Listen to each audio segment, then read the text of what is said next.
La Constitución Española de 1978. Estructura, principios generales, la reforma constitucional.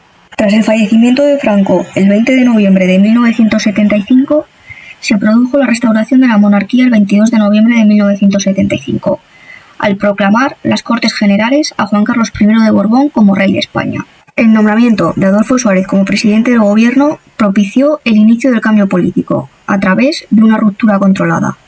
El instrumento de esa ruptura fue la Ley para la Reforma Política, aprobada por referéndum el 15 de diciembre de 1976. La Ley para la Reforma Política posibilitará la legalización de los partidos políticos, la libertad sindical, la desaparición del movimiento y la celebración de nuevas elecciones. De las primeras elecciones democráticas tras la muerte de Franco, celebradas el 15 de junio de 1977, surgen las llamadas Cortes Constituyentes, que fueron las encargadas de elaborar el texto de la Constitución de 1978. Tras un periodo de negociación, debate y pactos entre fuerzas políticas de diversa ideología y tratando de llegar a acuerdos para lograr un texto que convenciera a todos, finalmente se aprobó la Constitución el 31 de octubre de 1978. Sometido el texto constitucional a ratificación popular a través del referéndum celebrado el día 6 de diciembre de 1978, este ofreció un resultado afirmativo, aunque con un amplio porcentaje de abstención. La Constitución fue sancionada ante las Cortes por el Rey el 27 de diciembre de 1978, entrando en vigor 2 días después. Características. Se basa en el principio de soberanía nacional y control político por parte de las Cortes. Es una Constitución imprecisa y en algunos aspectos ambigua, ya que las posturas distantes de los partidos políticos propició algunas contradicciones.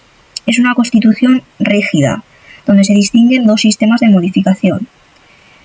Es poco original, ya que está influenciada no solo por constituciones extranjeras, sino también por anteriores constituciones de nuestro país, en especial las de 1869 y 1931.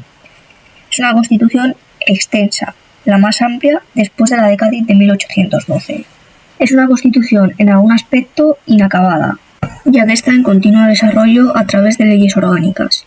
Y es una Constitución pragmática, ya que se adecúa a la sociedad real. Estructura. Nuestro texto constitucional se estructura en 2 partes diferenciadas. Una parte dogmática, donde se encuentran los grandes principios y las declaraciones de derechos, y una parte orgánica, en la que se establece la división de los poderes del Estado, sus competencias y su organización territorial. La parte dogmática estaría compuesta por el preámbulo, que sirve de introducción, el título preliminar, donde se destacan los valores esenciales del ordenamiento jurídico y los principios fundamentales del Estado, y el título primero, donde se reconocen los derechos y libertades públicas.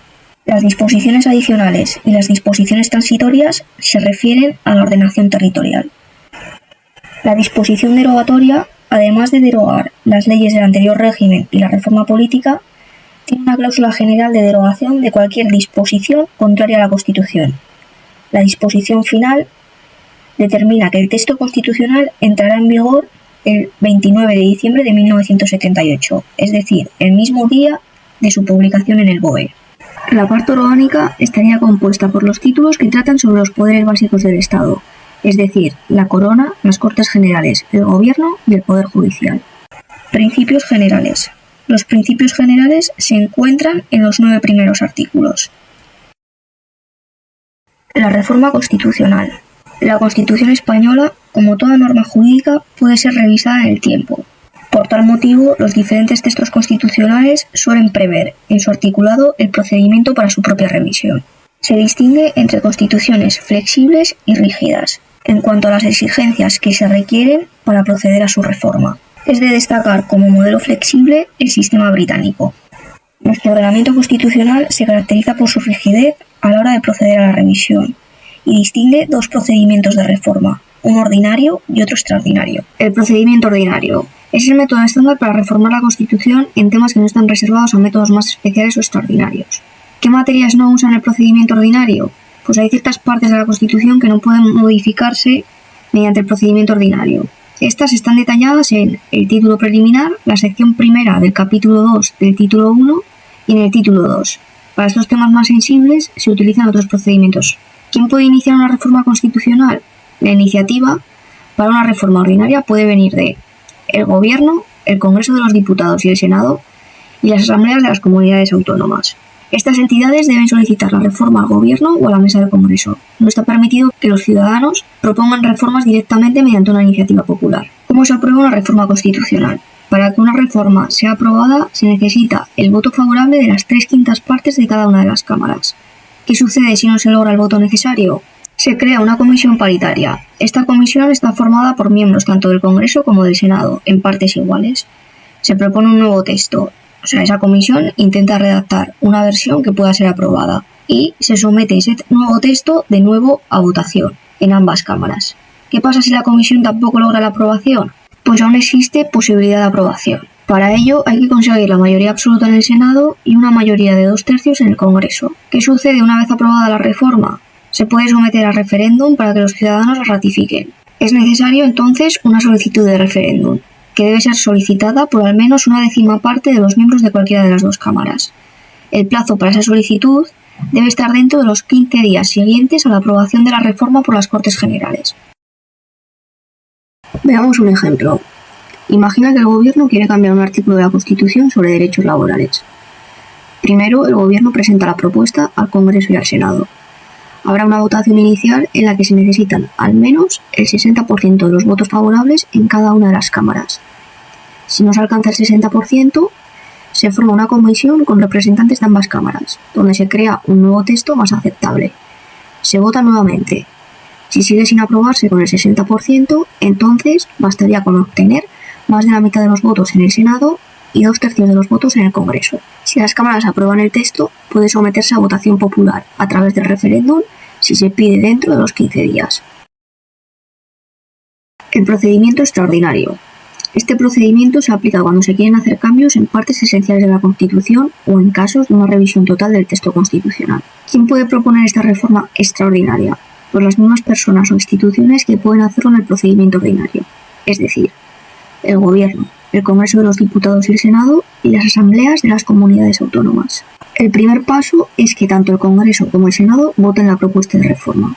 Se necesita una mayoría de 2/3 en ambas cámaras para aprobar esta propuesta. Una vez que las cámaras han aprobado la propuesta de reforma, ambas cámaras se disuelven.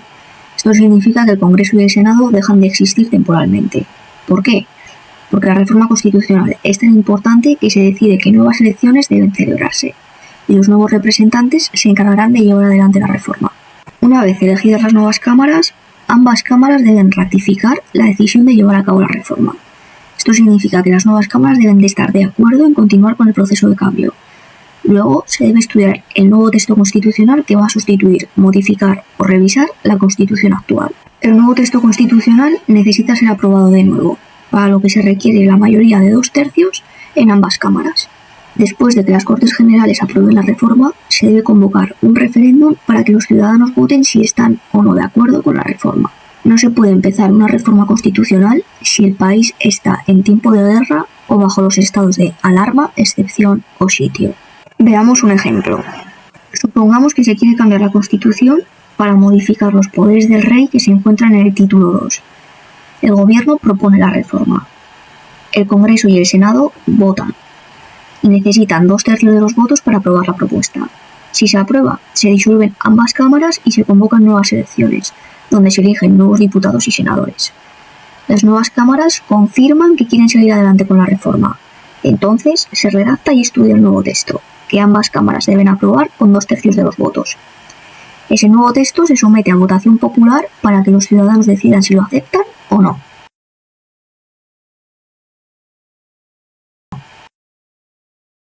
La reforma del año 1992. El primer ejemplo de reforma constitucional fue consecuencia de la ratificación del Tratado de Maastricht, en el que se estableció que todo ciudadano de la Unión Europea que resida en un Estado miembro del que no sea nacional tendrá derecho a ser elector y elegible en las elecciones municipales del Estado miembro en que resida. La reforma del año 2011. La segunda reforma de la Constitución española de 1978 tuvo lugar en 2011, a través de un procedimiento ordinario, cuando se modificó el artículo 135 de la Constitución. En esta reforma se estableció que la estabilidad presupuestaria y el pago de la deuda pública era lo primero a pagar frente a cualquier otro gasto del Estado en los presupuestos generales.